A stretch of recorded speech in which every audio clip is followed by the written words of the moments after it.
तो आज का टॉपिक जो है वो है उत्तर भारत का विलय अंग्रेजी साम्राज्य में। तो उत्तर भारत में 3 राज्य है। तो 3 राज्य कौन है? अफगानिस्तान है, सिंध है और पंजाब है। तो सबसे पहले हम लोग अफगानिस्तान को देखेंगे, फिर सिंध को देखेंगे, फिर पंजाब को देखेंगे कि कैसे कैसे वो सब राज्य का विलय भारत में हुआ है। तो देखिए, ये है आपका भारत। तो यहाँ पे आ जाएगा अफगानिस्तान, सिंध और ये है पंजाब। ठीक है। तो टॉपिक क्या है? उत्तर भारत का विलय। और उत्तर भारत का विलय में हम लोग क्या देखना है? तो हम लोग को देखना है 3 राज्य के बारे में। तो पहला जो है वो क्या है? अफगानिस्तान। ठीक है। और अफगानिस्तान के साथ 2 युद्ध होता है। युद्ध नहीं, अंग्रेज हार जाता है इसमें। ठीक है।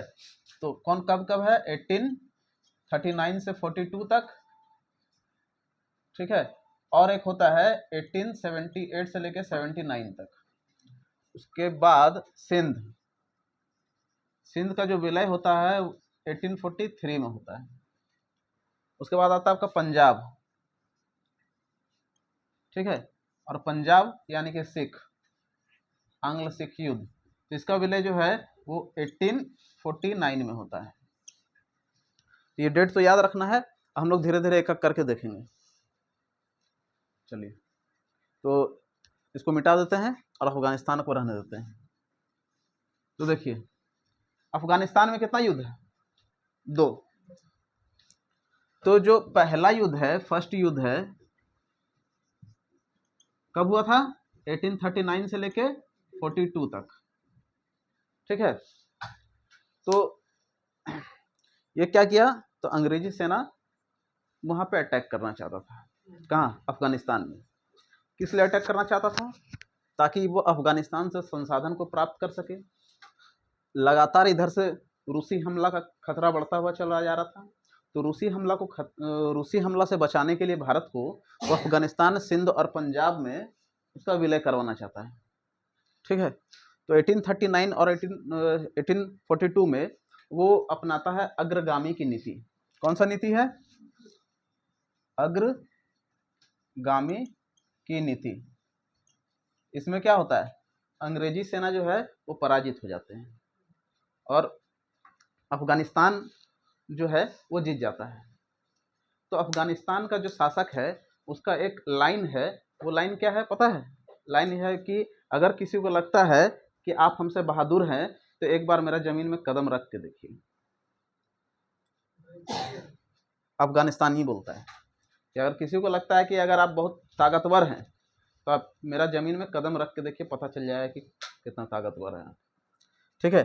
तो अग्रगामी की नीति में क्या हुआ? तो अंग्रेजी सेना हार गया। ठीक है। अंग्रेज हार गया, अफगानिस्तान क्या है? जीत गया है। ठीक है। दूसरा युद्ध जो होता है, सेकंड वाला युद्ध, ये कब होता है? तो सेकंड युद्ध जो है वो होता है 1878 से लेकर 79 तक। तो इस युद्ध में यही सीन बन रहा था। अंग्रेज हार रहा है और अफगानिस्तान जीत रहा है। तो दोनों युद्ध में जो भारी वाला पक्ष है वो कौन है? अफगानिस्तान है अंग्रेज से। तो यहाँ पे एक नीति अपनाता है जिसको बोलते हैं कुशल संक्रमणीय नीति। क्या बोलते हैं? कुशल संक्रमणीय नीति। तो इस नीति में बोला गया कि अफगानिस्तान से पहले हम लोग सिंध का और पंजाब का विलय कर लिया जाए। ठीक है। अफगानिस्तान को बाद में देखेंगे, पहले हम लोग सिंध और पंजाब को भारत में मिला लेते हैं। तो ये था अफगानिस्तान वाला। तो यहाँ से एक क्वेश्चन बाहर नहीं जाने वाला है। तो अफगानिस्तान में 2 युद्ध कब कब? 1839 से लेकर 42 तक और 1878 से लेकर 79 तक। पहला युद्ध 1879 से 42 कौन सा नीति? अग्रगामी की नीति। कौन है? हा? बाहर जाओ, बाहर जाओ बाबू, बाहर जाओ, अरे बाहर जाओ, बाहर जाओ।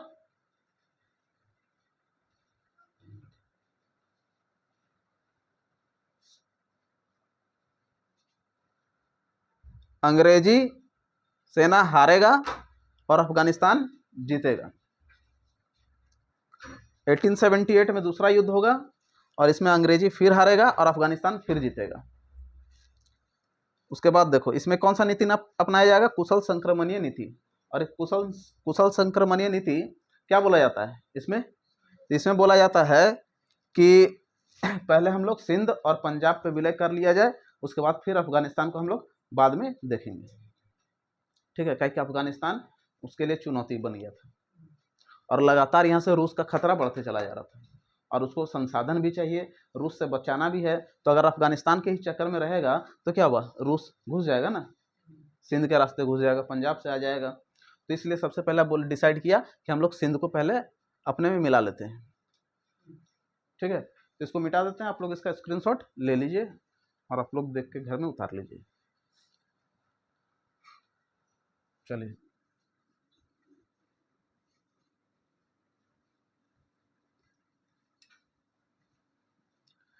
तो दूसरा जो है,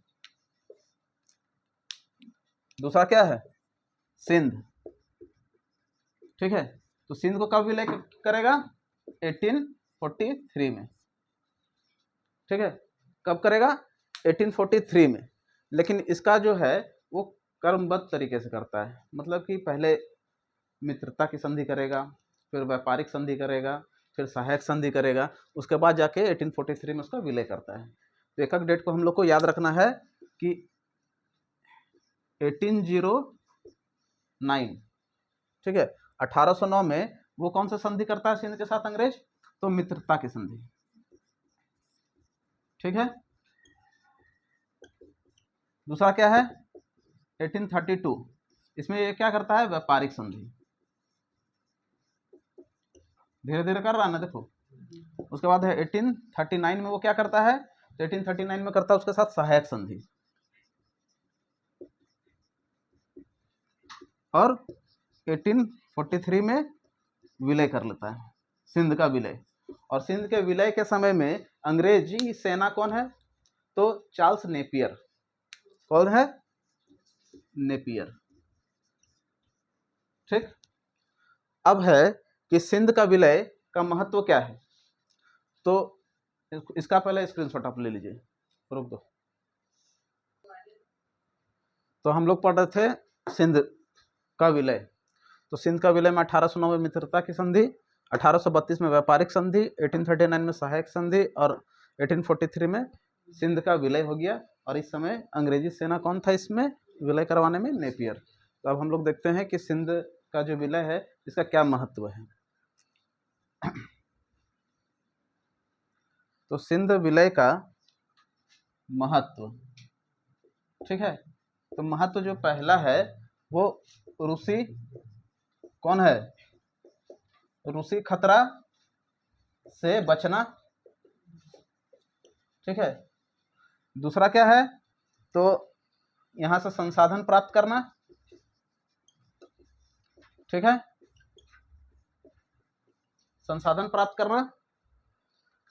तीसरा है कि उत्तर पश्चिम, ठीक है ना, उत्तर में पहचान बनाना।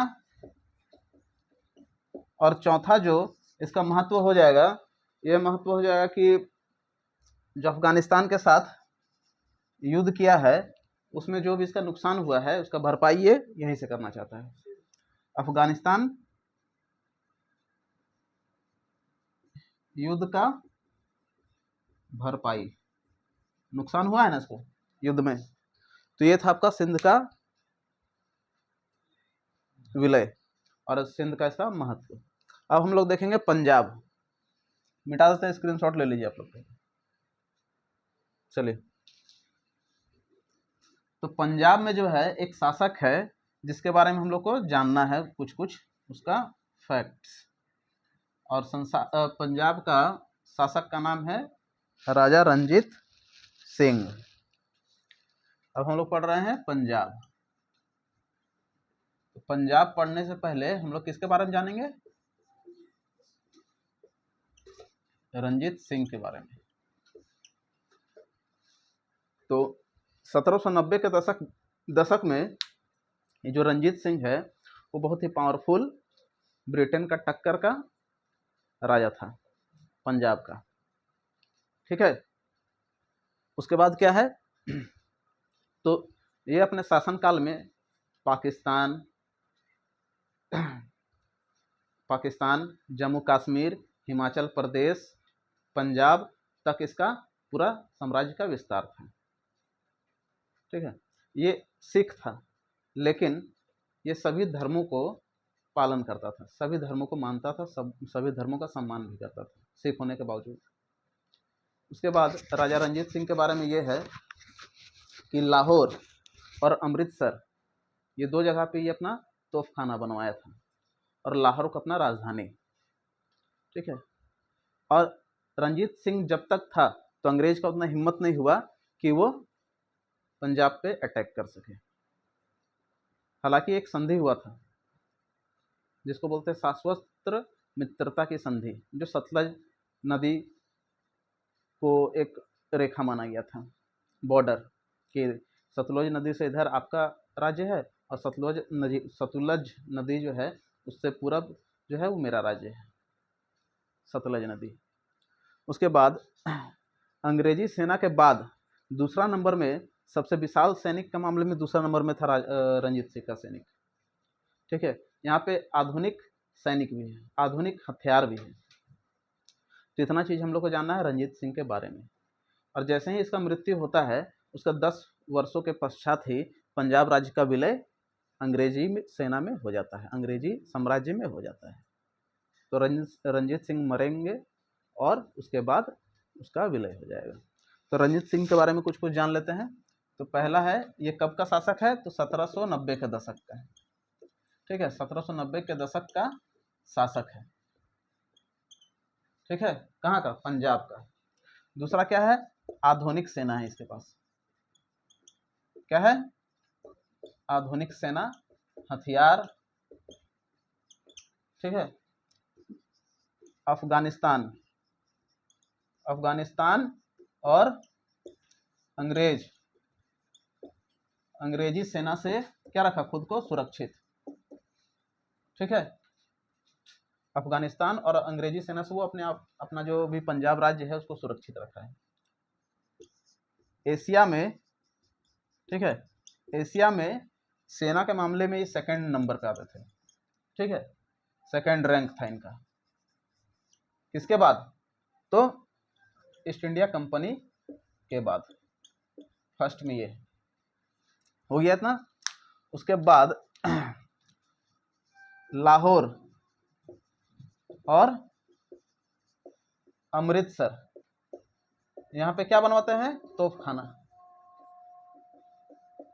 और ये जो लाहौर है इसका क्या है? राजधानी। इतना बात याद रखना है। उसके बाद 1809, ठीक है, कब?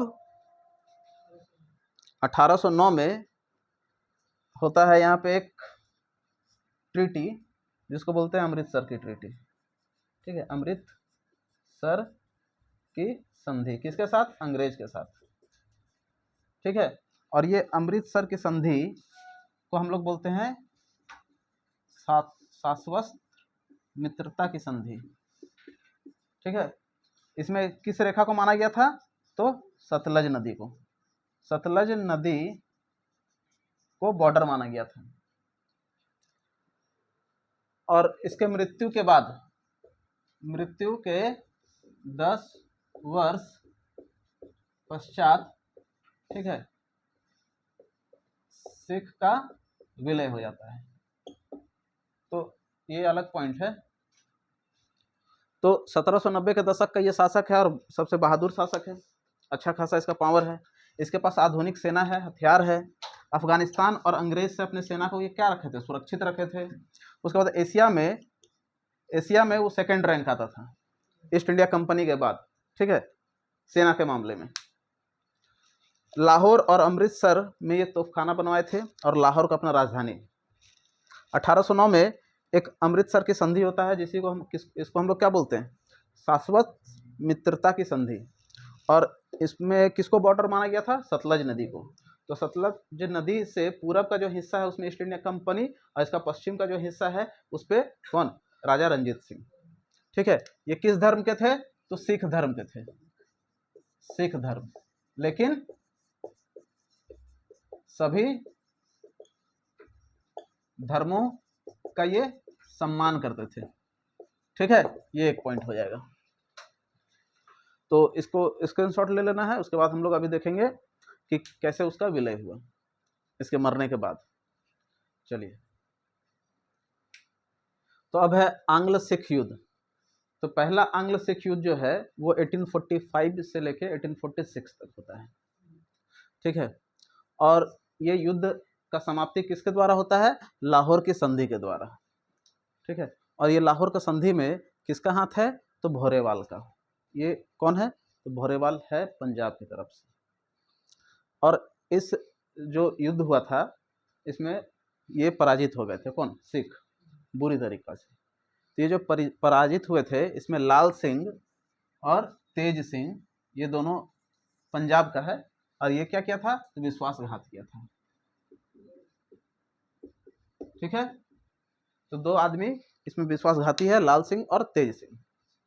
तो अपना ही आदमी जब विश्वासघात करे तो बड़ा से बड़ा युद्ध और छोटा से छोटा युद्ध, कोई भी प्रकार का युद्ध हो, हार जाना निश्चित है, ठीक है। दूसरा आंग्ल सिख युद्ध क्या है, 1848 से लेके 49 तक। तो इसमें भी चतर सिंह और मूलराज विश्वासघात किए। और फाइनली क्या होता है, 1849 में पंजाब राज्य का विलय हो जाता है। तो पहला युद्ध हो या दूसरा युद्ध हो, दोनों में अपना ही आदमी इसका खोटा निकल गया। और अपना आदमी जैसे ही खोटा निकला तो इसका खोटा भी निकल गया, ठीक है। तो यहाँ लाल सिंह, तेज सिंह, और यहाँ चतर सिंह और मूलराज, ये पहला युद्ध में, ये दूसरा युद्ध में। पंजाब का होने के बावजूद ये पंजाब के साथ ही विश्वासघात करके वो अंग्रेज को पूरा इंफॉर्मेशन दे रहे थे। तो ये तो पंजाब का था, इसको तो नहीं करना चाहिए था ऐसा, लेकिन फिर भी ऐसा किया। अपना आदमी ही, बोलते हैं ना, अभी थोड़ा देर पहले बोले, अपना आदमी जब धोखा दे देता है तो छोटा से छोटा युद्ध भी आदमी हार जाता है। चलिए, तो ये था पूरा आज का क्लास, काट दो, थैंक यू।